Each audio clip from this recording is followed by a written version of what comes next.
Good morning, good morning. Ayan, gagawa ko ng cake si Kuloko at si Morena. Nakapagluto na rin ng ulam si JR kasi kagigising ko lang. Ayan, gagawa na lang akong puro dessert. Ayan, gagawa akong cake si Kulokoy. Happy birthday pala Mama Mary.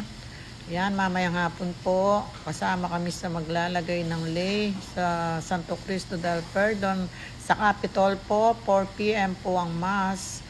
Ayan, lagyan ko ng konting oil ang aking cake. Ayan.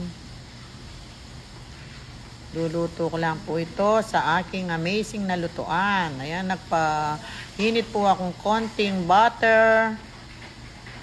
Ayan, tapos ilalagay ko lang po yung minix na cake flour. Ayan.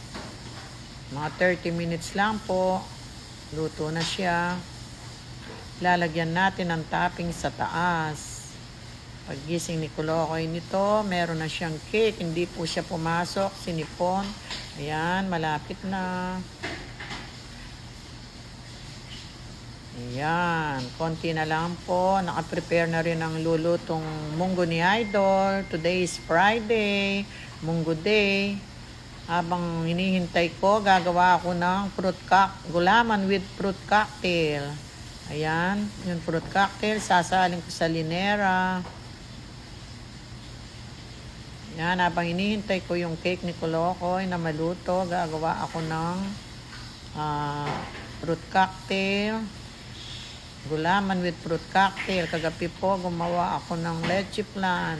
Ayan, 2 cup na water, tsaka isang Mr. Gulaman. Ayan, pakuuluin lang po ng konti.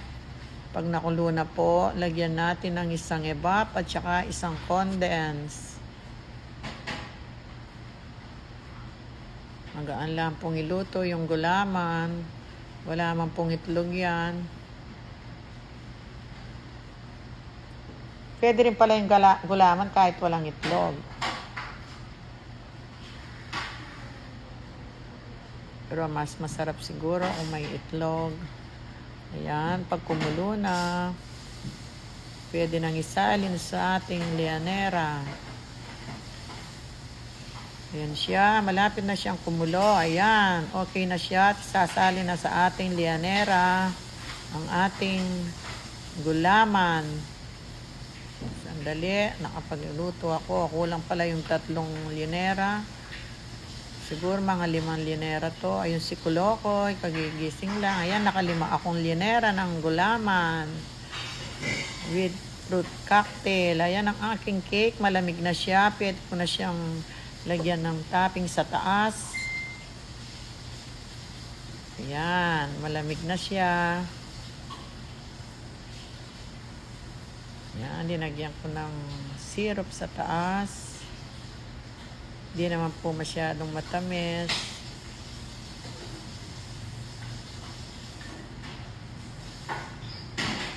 Lalagyan ko ng cherry.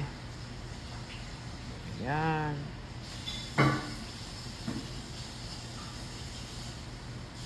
Ayan, gusto ni Morena.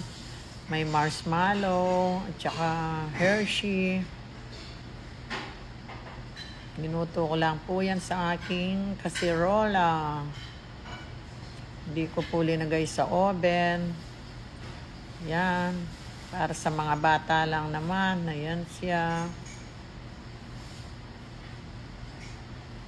Okay na ang aking cake. Ayan yung ginawa kong leche kagabi. Tignan natin. Ayan siya. Kulang po ng ano yon, asukal. Yung kinakulong asukal.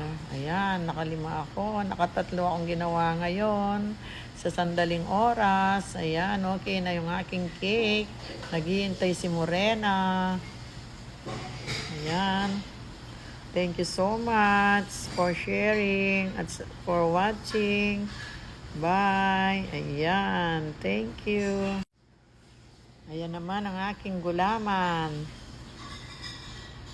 Ayan. Yummy, yummy. Thank you.